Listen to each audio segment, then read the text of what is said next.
Ladies and gentlemen, welcome back to episode 9. Ryan is picking his teeth already right off rip. That's crazy. I'm your host, Will Glover, along with our other host, Ryan Galloway. This is Thank You Bro Pod, episode 9. Ryan, go ahead and say hello. Hello. We're going to start off like this every single week, aren't we? We've been doing this for 6 weeks. I like some enthusiasm. Yeah, a little pep in my step. Enthusiasm. Yeah, just a little bit. But yeah, fair enough. I can't have everything, so you can't. I wish I could. We had that conversation earlier today. Oh, we did.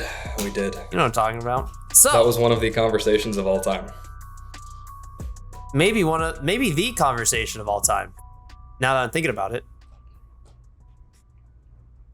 Okay, let's get into college football updates. Recap on the week. We're going to do this real quick. We have some new ideas we want to implement into the show as well.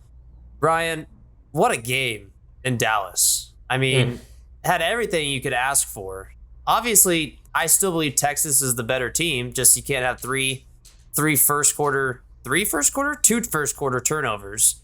Ryan, as a UT student, give me your thoughts and opinions on this game. I mean, it was a good game. Oklahoma was definitely the better team that day. Ewers threw that really bad interception on the first drive, which I'm gonna go ahead and give up to nerves, jitters, right? The second interception came off of JT Sanders. And that was it was a high ball, but it necessarily wasn't his fault. It's difficult to lose your starting center. Quinn was running for his life a lot of the game. But honestly, after the first quarter turnovers, he really settled down and played a really good game. Both teams looked pretty good. Oklahoma was definitely the better team that day. I think these are definitely the top teams in the Big 12. And I think they're two of the top teams in the country. And Dylan Gabriel is a fantastic quarterback. That made a difference. That Oklahoma defense is finally what we expected to see out of it with Brent Venables becoming the head coach. I thought it was a fantastic game, a lot of fun to watch. Obviously not the outcome that I wanted as a Texas fan / student, but I think these teams are going to play each other again in December in Jerry World.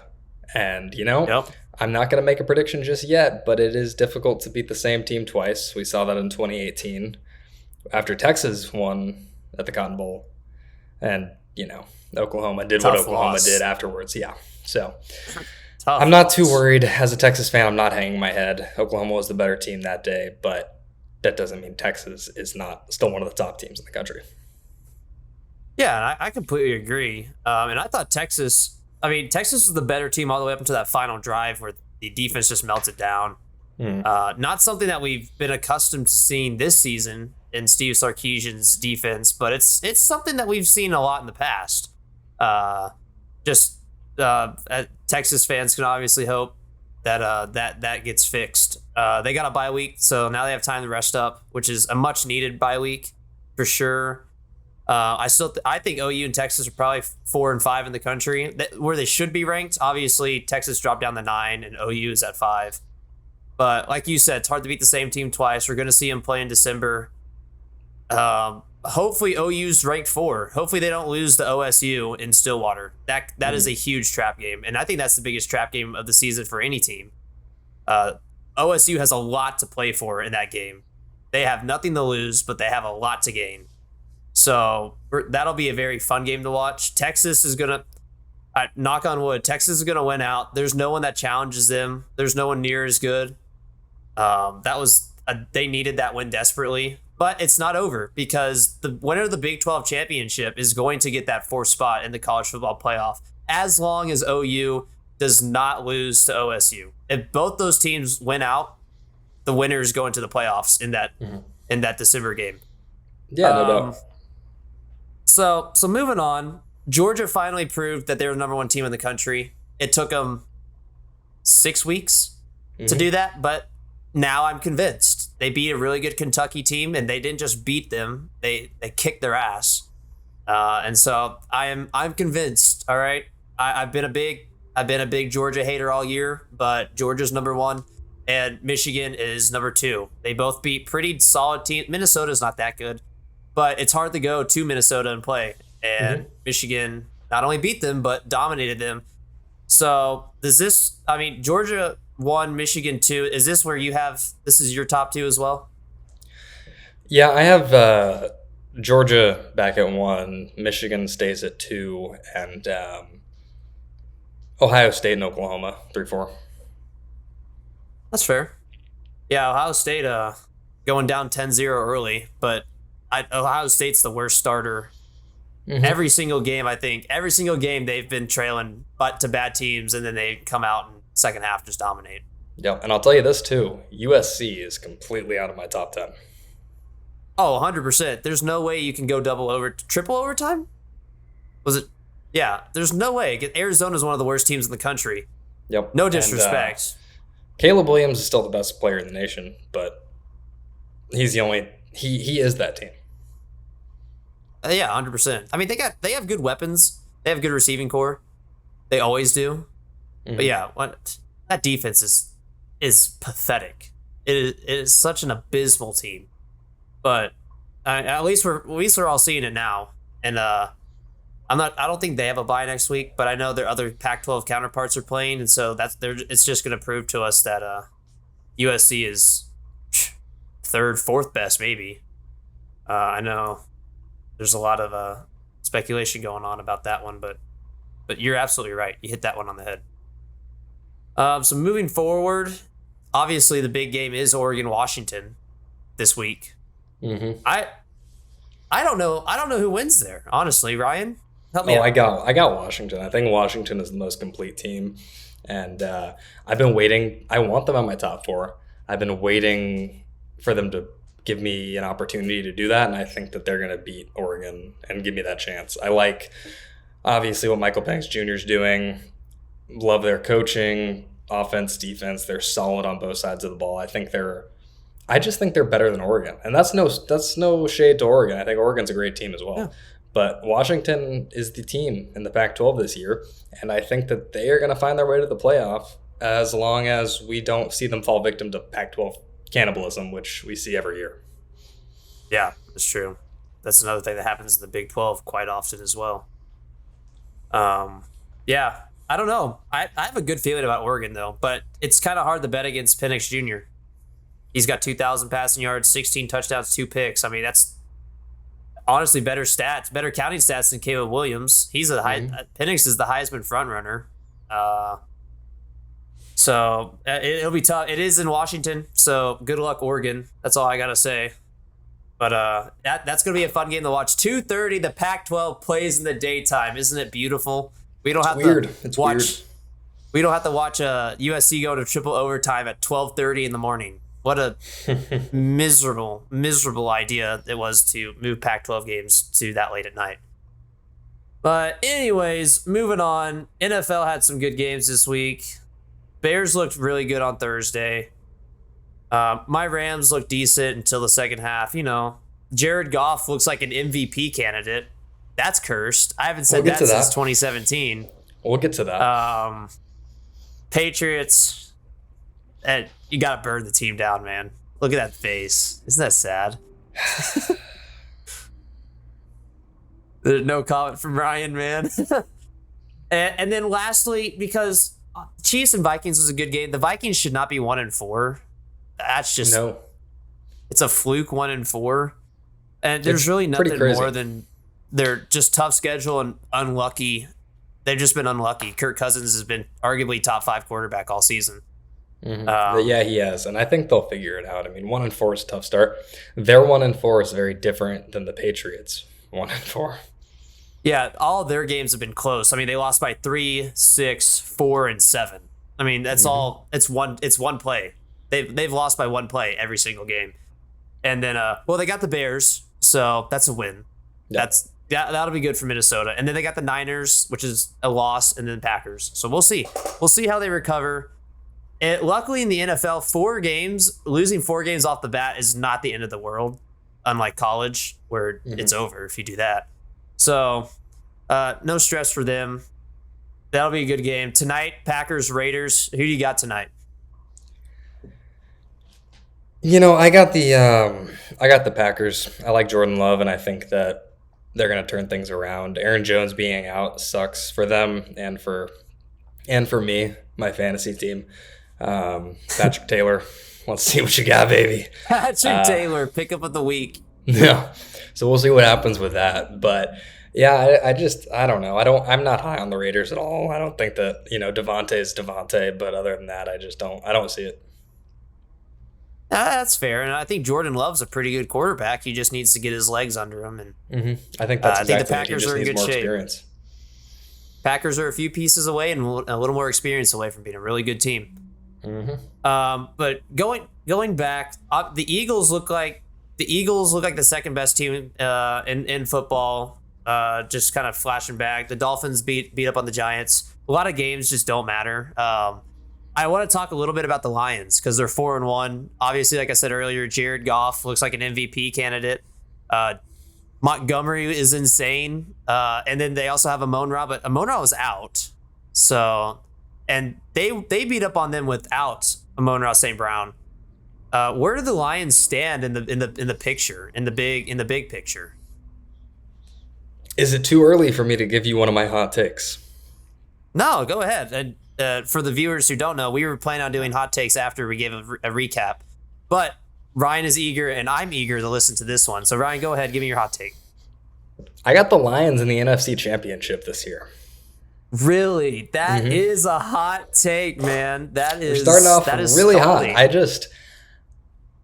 I love their weapons. I love Jared Goff. I'm a big Dan Campbell guy. I think that defense is pretty good.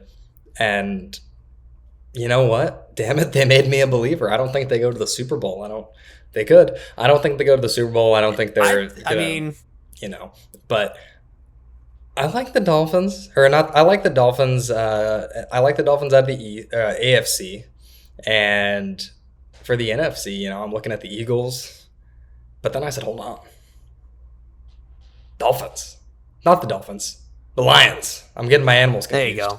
I'm getting my animals confused today. I apologize. But give me the Lions in the NFC Championship.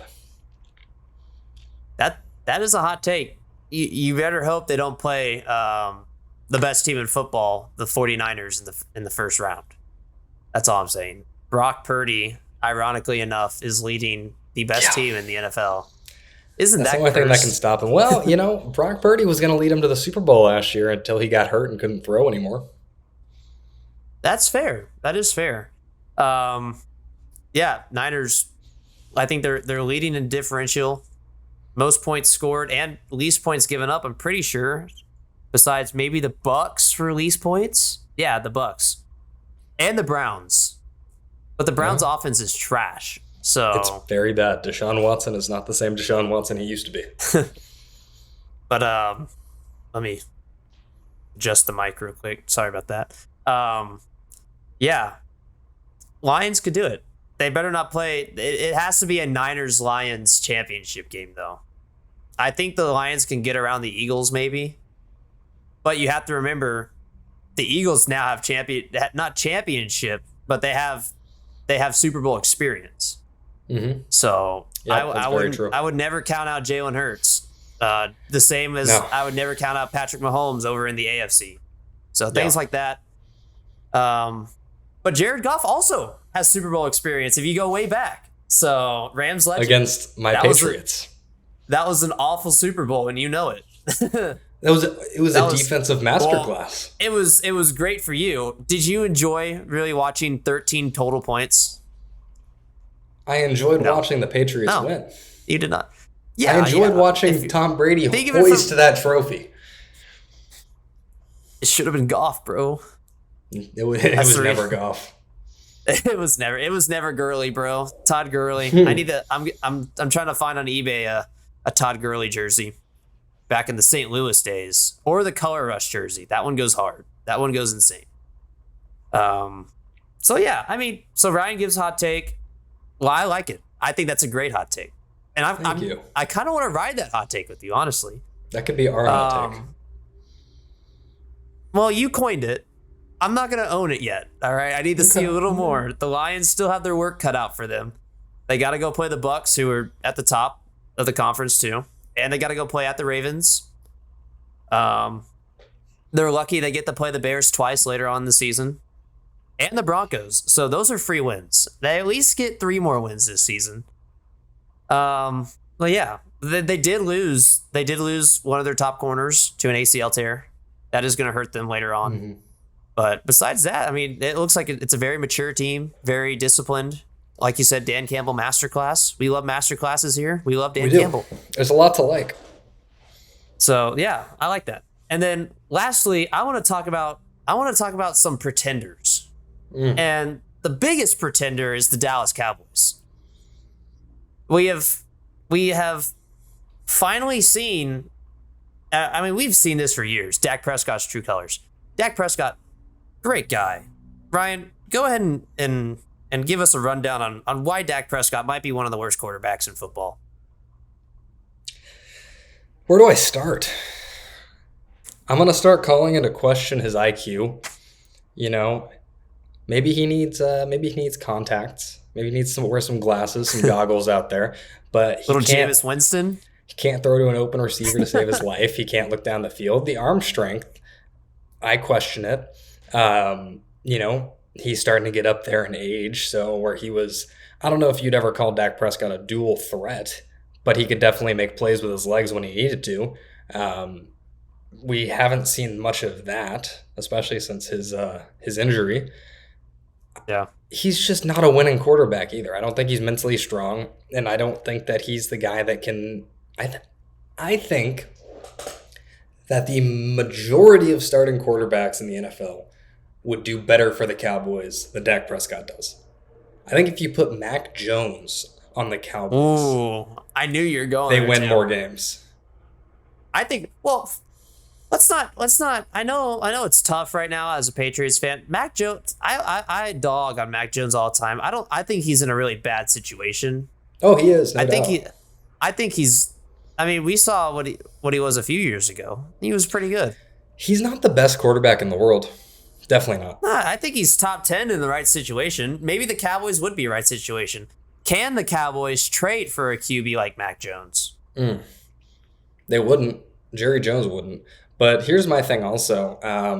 With Mac Jones, you know, he doesn't have any weapons. He doesn't have an offensive line. Last year, he had a run game to lean on. That's dissipated. Zeke's getting too many touches, and Ramondre is doing nothing with the touches he gets. So they're in a really tough spot with that. The only thing he has going for him is he has a great relationship with Bill O'Brien, the offensive coordinator. But you look at the lack of weapons. You look at the lack of protection. He and Belichick apparently butt heads, which I could see happening. And he's in the most difficult job in sports. He is the... That's a hot take. No, over he is in the most... No, that's not what I mean. He's in the most difficult position in sports, being the successor to Tom Brady. Yeah. No, that's fair. And he's not being put in a position to succeed in that role at that. So, yeah, I thought Bill O'Brien was the answer. Honestly. I don't know if he's not. I don't know how much you can do with that offense. Yeah, I'll use an example. It's like the St. Louis Cardinals. I don't blame Oliver Marmol. I know, odd comparison. I don't blame the Cardinals manager, Oliver Marmol, for the horrible season they had, because if you look at that roster, the offense is good. Our pitching was horrible. Same thing. It's like they have good the Patriots have good aspects of their team, but the major pieces that you need are not there, like an offensive weapon or a run game. And Ramondre Stevenson is good, but I can't explain that one. I don't know what they're doing there on the line or whatnot, but it's interesting to say the least.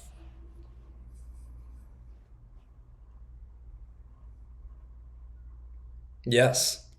Nothing else? Oh, okay. I thought you had something else to say. I'm sorry. That's on me. No, that's okay. But yeah, this brings back to the Cowboys. Where do the Cowboys go from here? They got to play the Chargers, then they got to play the Rams, who have been playing every team close. And then I want to go to that game It's very close to me, but I saw tickets are like $800 for the Rams For game. that? I'm like, what are we doing, man? Ugh. Hopefully, since the Cowboys have lost again, maybe the prices will go down. But Yeah, both then they middling got- teams. yeah, so I don't know. I want to go to that game, but I also have a lot of other things to do. And then they got the Eagles, which in Philadelphia, they're going That's to a lose by loss. 30 again. I mean, just the 49ers just tore them apart last night. I mean, it was embarrassing. All around, just absolutely embarrassing. Prescott had 3 picks. I mean, they made Brock Purdy look like Tom Brady. And Yeah, that's tough to do. The Cowboys defense, which we heard so much about, and then everybody was freaking out after the Giants game, and we heard so much about them, they're broken. And I know they've had some injuries, whatever. Fundamentally, that is a broken defense. Oh yeah. And does losing Diggs really matter this much? I No, feel like that's why I'm saying it's a broken defense. Like, that injury sucks, but it should not have done that. yeah, and here's a hot take for Cowboys fans. This will be a tough one for them to swallow. I didn't think Diggs was top. He's a great corner. He's not top 5. I don't think. He just got lucky with all the interceptions he got last year. I mean, if you go watch all his interceptions, half of them were literally the worst throws possible. Like, it made no sense. Like, Jordan Alvarez seeing 4 changeups in a row last night and hitting a bomb, for instance. So yeah, Dallas frauds.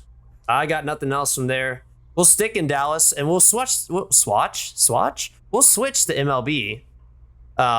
Those Texas Rangers got kind of got a little bit of the 2011 Cardinals vibe here. Wild card team just blowing their way through. I mean, now they're up 2-0 on the Orioles. Ryan, have you been watching a little bit?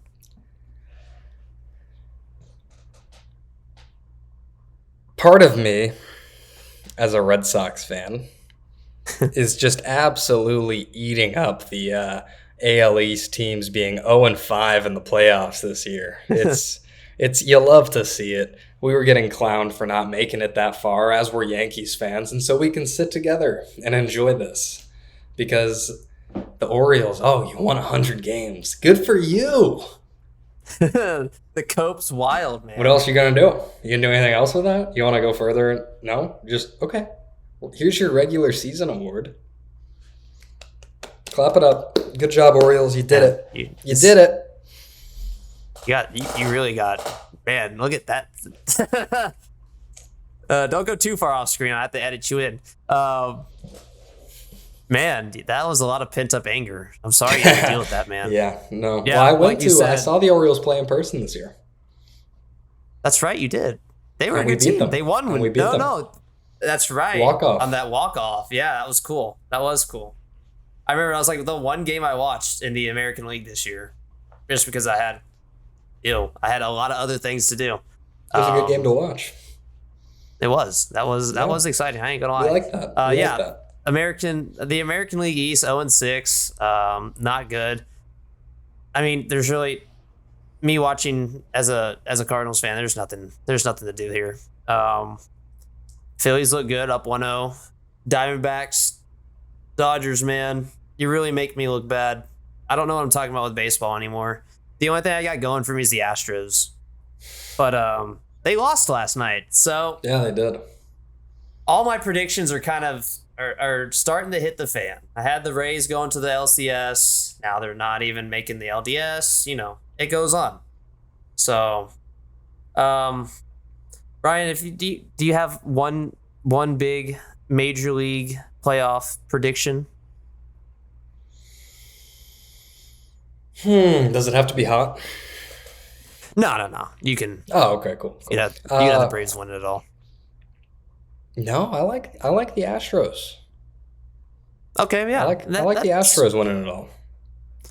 I was thinking Astros And that too. definitely wasn't. That Rangers definitely is play. not. That's definitely not just for Claire, right? Hey, we need to get Claire on the show. Claire has a lot of questions to ask, and I think Yeah. that could be a segment soon. That's going to be a surprise, though. I'm looking forward to it. She asked for a shout out today, so hello Claire, shout out. Shout out, Claire. Welcome to the show.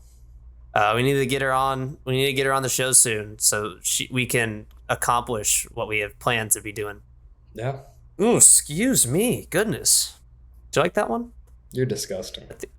I think it piqued my mic, honestly. You know when people Anyways. say all men are pigs? No, they're talking about you. Hey, man. I'm a very respectable man. Boy, child thing. Okay. That's wild. You're not even matching right now. You're going to call me a pig? Really? I'm matching. Get over yourself. Burnt orange and gray. There he goes. Yeah, there you go. I like burnt orange, gray. That's a different gray and red. Yeah, 100% matching. Anyways, neutral colors. Orange and red are not neutral. Argue with a wall. Next topic. All right, so next topic. We wanted to, because we don't want to just give recaps, right, and talk about things that you already know about. We need some opinion, right? Mm-hmm. And so I came up with the idea. Ryan and I both compiled 2 or 3 hot takes, and we're going to read them off to each other, and we're going to have some argument and some discourse, because I think that's the best thing for this podcast is to hear us banter and bicker and brawl, the 3 Bs. So, Ryan, would you like to start or do you want me to start? I already gave one, so you go ahead. All right, I'll start. So, I was scrolling on YouTube as I normally do at 1:30 in the morning as I'm either editing or doing homework.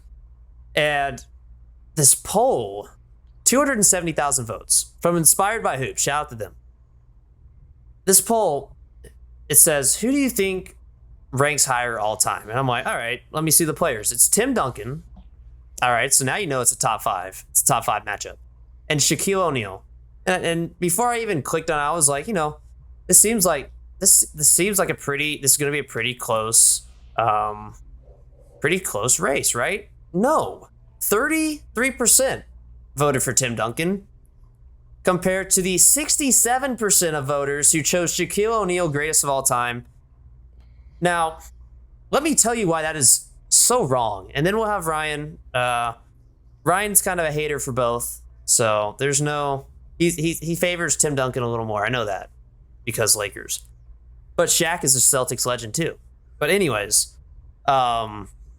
debatable.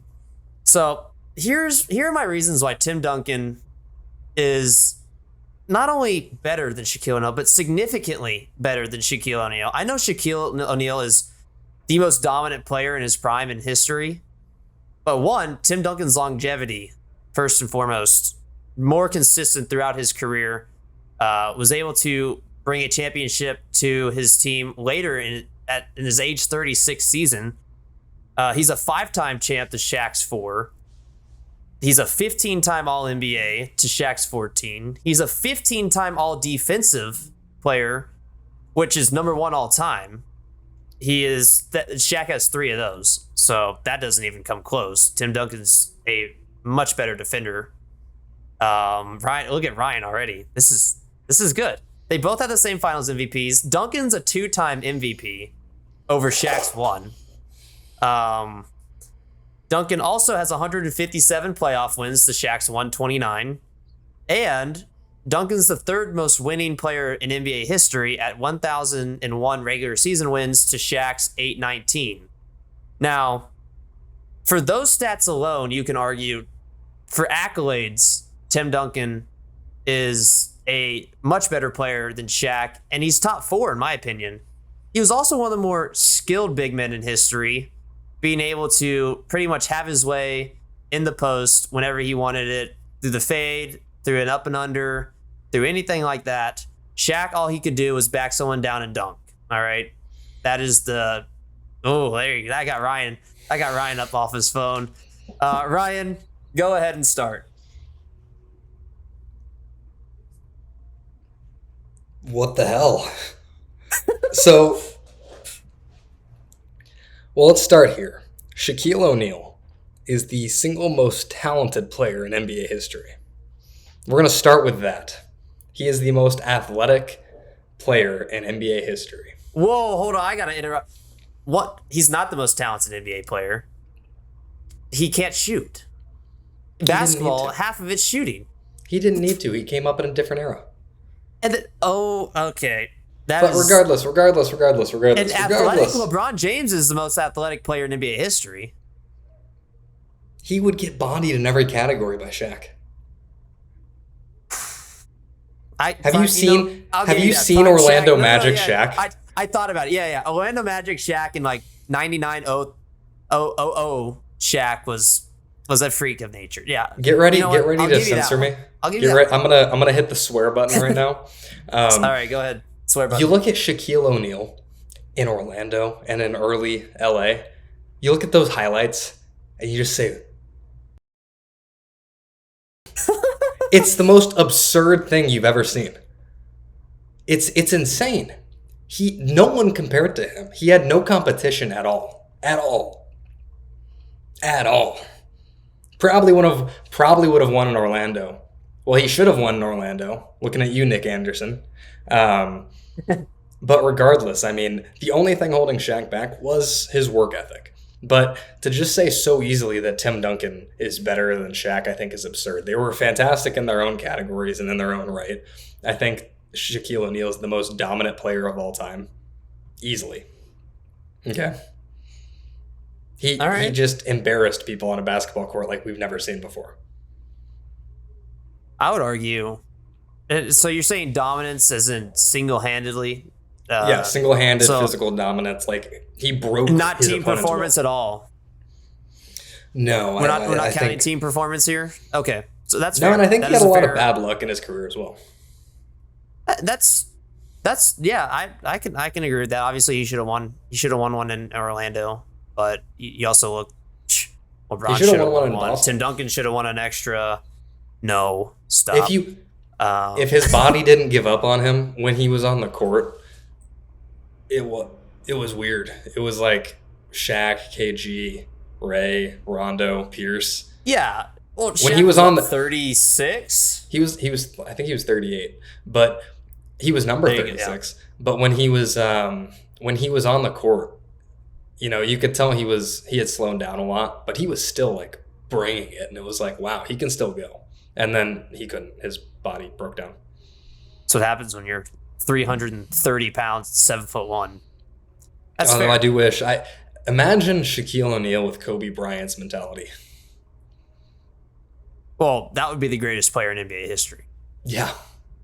Genuinely. Or even like MJ's mentality. Or Duncan's mentality. Duncan was built mentally so much stronger than anyone pretty much in NBA history. It's tough to art. I'll say this. Here's another hot take. Tim Duncan is the most mentally tough player in NBA history, over Jordan and over Kobe. Nothing got through to him. Not a single word ever got through to him where he took personal. Mm-hmm. Let's see. I was keep talking. I was looking up something for Shaquille. Okay. So Ryan, obviously. Well, I'll ask you this since you can look up and talk for real quick. Do you think Duncan's greater than Shaq all time with accomplishments and everything, or do you have Shaq over him? Or I think it's close. I think Shaq is probably 6 or 7, and Duncan's 4 or 5. It's very close. I wanted to argue with you, and I'm still going to stand by my Shaq opinion. But I do think that in terms of longevity and being the guy on the team, you got to give it to Duncan in terms of greatness because I don't know. Duncan always had a really great supporting cast, especially with Manu and Parker and Bruce Bowen. And then I guess later on you had a pretty solid team with Danny Green, Kawhi Leonard, and that crew. But with Shaq, he had Kobe and he had Dwayne Wade.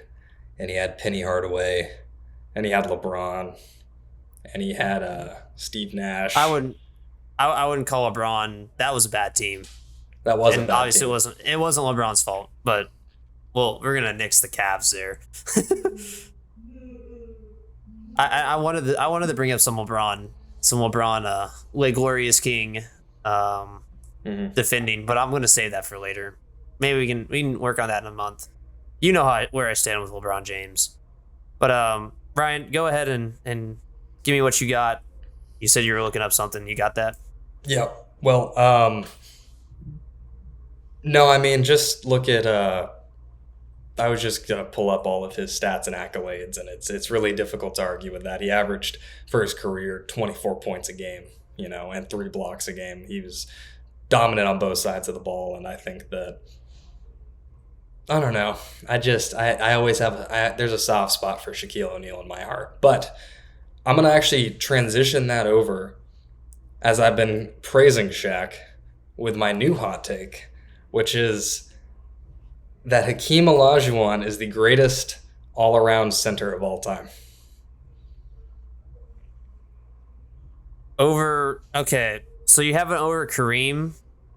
I have him over Kareem. What are your bases here? Are you talking about pure basketball ability over accolades, or are you going with both? I'm going to go with both. All right, over Kareem. Please do give me your reasoning there.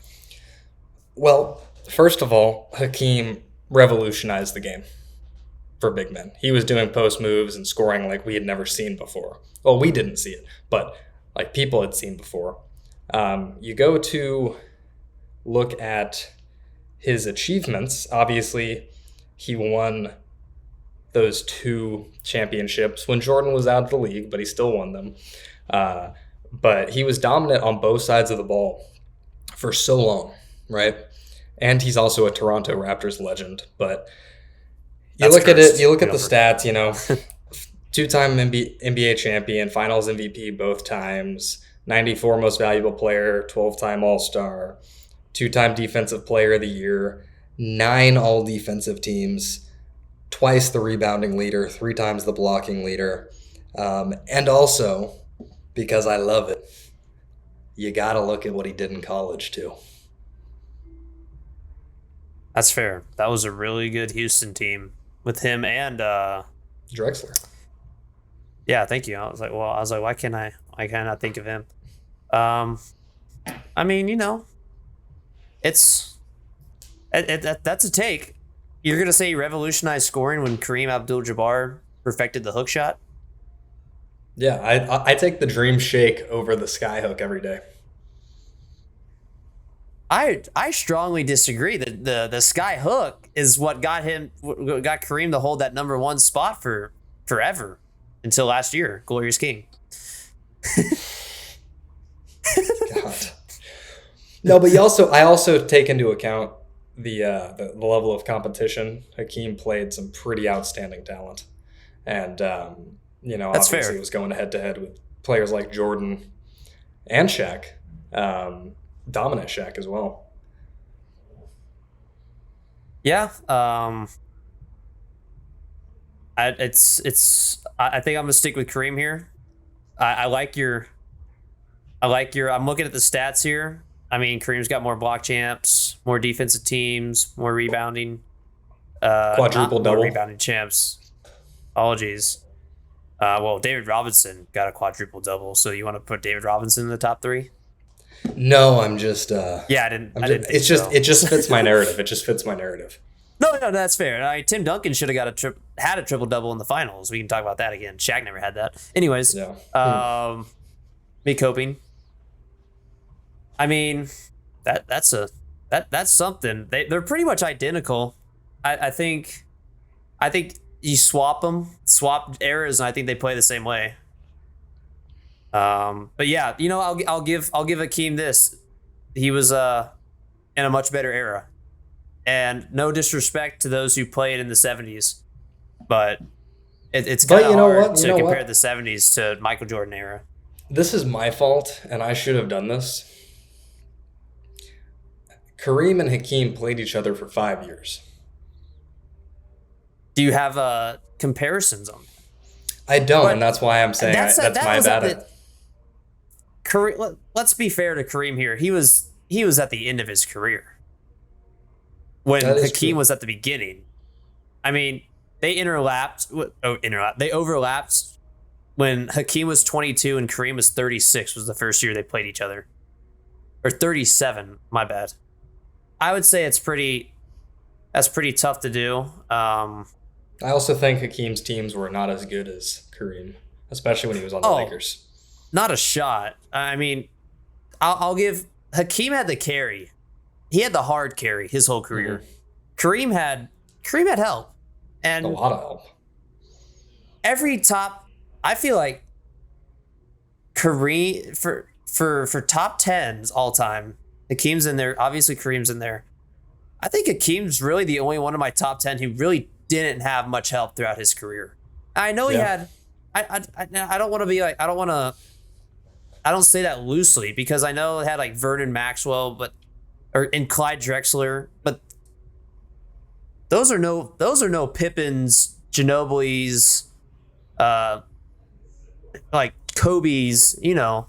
Yeah, I mean, like Drexler for 4 years, right? Ralph Sampson for 4 years. Otis Thorpe. There's just not a ton. It's not star-studded. It's not star-studded. And also, I think Hakeem and the Rockets are one of the teams you can argue would have had a lot more success if Michael Jeffrey Jordan didn't exist. Oh, and a lot of the Suns would have a ring if MJ didn't exist. Charles Barkley would be top 10 all time, probably. Chuck had a chance to be top 5. If Michael didn't exist, Scotty might be top 10 all time. Wow. Never talk again. We never got to see Scotty in his prime lead a team. By himself? Well, we did. We did. Remember when MJ was gone? Yeah, we did. And if you watched The Last Dance, we saw how Pippen was pissed he didn't get the ball in the final shot of the game and melted down and didn't play. That was there's your Scottie Pippen's not a top 25 player of all time for that moment alone. I think it showed the world that MJ was the hard carry. Hell of a basketball player, doesn't have that mentality, and I think mentality has there's a lot that counts in mentality for my greatness level. I still put Kobe at 7, 8. That's fair. That's fair. That's absolutely fair. All right, Ryan, we're running tight on time here, so you give me a hot take, and then we're going to do one more segment, and we're going to wrap it up because we're already at 43 minutes. I'm going to give you some baseball. I love this. Go ahead. Mike Trout is going to look so good in a Boston Red Sox uniform. I thought I had a Mike Trout one written down here. I was like, are we going to agree on something? And then I was like, oh, wait, he's going to bring his stupid Red Sox narrative into it. I'm just saying the Angels are going to sell. Ohtani's gone. Ohtani is gone. Future Cardinal. Trout's going to look good in center field. We're going to send Verdugo somewhere. He's going to have fun. And Verdugo is going to be so good in Kansas City. He's going to have fun there. He's going to like it. Good food. Good people. Nice people. Best people. Where on earth are you getting Kansas City from? I don't know. I just want him to find a good home. Interesting. Where do the Red Sox plan to pay for this? Money's not an object. Okay, so when Devers' contract expires, or no, he did get an extension, didn't he? Mm-hmm, he did. How long was that extension? Do you remember? 10 years? Yeah, 10 years. Jeez. All right. Well, I guess money isn't an object because they don't have anyone else. But, I say that's kind of a dream for me, obviously. I don't think it's the most far-fetched thing in the world, as much as you might hate to admit it. It's really not. It's not, but it is because John Henry's proven that he will not open his checkbook, and he's still married to the Moneyball mentality. He wants to win as many games as possible while making and saving money. He doesn't care about championships. And we all know Moneyball teams aren't winners. No, example 1. Example A is the Tampa Bay Rays. Yep. And example B is the original Moneyball team. They didn't win anything. Nope. But man, I wouldn't open my pocketbook for someone who's played in 53% of games since 2020. I mean, and he's not even Mike Trout's not a top 5 player in baseball anymore. Yeah, and it's for not- those reasons we would pay him. Seems how it would Yeah, go. so you know what? Red Sox make some dumb decisions, so I wouldn't put it past them. Do I Ohtani like won't it? be a No, Red that Sox, would- though. No, and thank the Lord he won't. But I don't He's I gonna don't be know a what I'm gonna Yankee. do with myself. Seeing 27 retired? Story has 27. Nope, 27 is retired. Okay. So Trout's gonna have to find a new number. He's going to wear number 5. Kike is not there anymore. Nope. That's right. But yeah, he's not. I think there's Number a very 5. select. There's a very select number of players that we would unretire a number for. And Mike Trout would be one of them, but not at the expense of unretiring Carlton Fisk. Yeah. That So- would be, it was like the Spurs unretiring Bruce Bowen's number for Aldridge. That's okay because Bruce Bowen is a bona fide. No, I'm not gonna get into that. Spurs legend. Yeah, thank you. Yeah, don't So, all go right. it. Well, I will be devastated when that happens, and we'll pray every day that Mike Trout does not become a Boston Red Sox. For our last segment, and we need to get some stinger animations, so we have like the whoosh, and then it'll be like bing, and then we get animation, and it'll be It's like us for this smiling. segment. But we don't have that. So for our last segment, some things we liked and some things we hated for this week. I'll start. I'm usually the hater, and so from this point forward after this, I will be the one doing the things we hate. But since we're starting off, the thing that I noticed today or in sports over the past week was Matt Canada looking beyond disappointed at Kenny Pickett for throwing the game-winning touchdown in the Steelers comeback victory this past weekend. Here's the video. His team, that if it's one-on-one, he gets the football. And there's Matt Canada, offensive coordinator. No question about it. It has been a slog today. For the last. And so that was the thing that I like seeing, because now everyone knows, not just diehard football fans, but now everyone knows that Matt Canada is the worst coach in football at any level, really, even high school. Honestly, he sucks. So, Ryan, I hate that right there with you. Here's what I'm going to start with. Something I love, something I like. Okay. The University of Miami Hurricanes giving us a magical moment of Oh, sports my. by not taking a knee, running the ball, fumbling, and letting Georgia Tech score a game-winning touchdown with 1 second Oh, left my on the clock. That was gosh, awesome. that That was- made me smile. I was sad after the Texas OU game. I really loved seeing that. Really brightened my day. Yeah, and we'll roll the clip right here. I don't know what Miami is doing. That's it. Here's Cheney. The straight ahead. Tackled and the ball popped out. You got to read the clock. Read the card. To me, Georgia Tech has it with 26 seconds left. Here's King from the pocket. Flush to his right with 6. 5. Gonna loop it downfield. And ball is caught. Touchdown, Georgia Tech. Yeah, absolutely devastating for Miami. Sorry, Hurricane fans. One of my buddies, Ashton, friend of the show, was absolutely devastated this week. So yeah, and then Ryan, wrap us up with a thing that you hated, and we'll be on our way out. The entirety of the New England Patriots organization. Because the New Orleans Saints are the definition of mid. I don't even know if they're mid. They might be not great, not good, bad. The Saints? The Saints aren't good. The I think Saints it's the aren't good. Patriots. Yeah, no. The Saints aren't good, and the Patriots made them look amazing. Okay. Yes, we're on the same page. I'm sorry, I was tripping. That team is just top to bottom a bunch of losers. And Belichick needs to be fired as GM. Whoa! Not as okay. head coach, fired as GM. So he needs to step down. He needs, look, You can't fire him. He's got to step down. Robert Kraft needs to go to him and say, look, you can keep coaching, but you can't be the GM anymore. And if you don't want to quit being the GM, then you might have to resign. But let's not end this like that. Yeah, that would be the right choice. That's not It going to would be. happen. It's not going to happen. And so we're going to see what happens the rest of the season, but that is something I absolutely hate. And I think it's okay to hate that. So yeah, good stuff. Go Patriots, best team in football.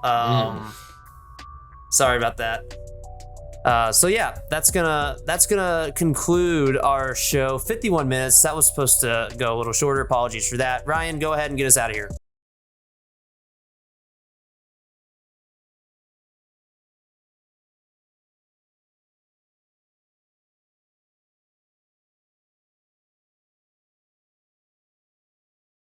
Nope. Text him all the That's things. not happening. Nope. But yeah, be sure to interact. It really helps us out. Follow us on social media at the Thank You Bro Podcast for fun memes. And Will posted a risky meme today, so go check it out. You might like it.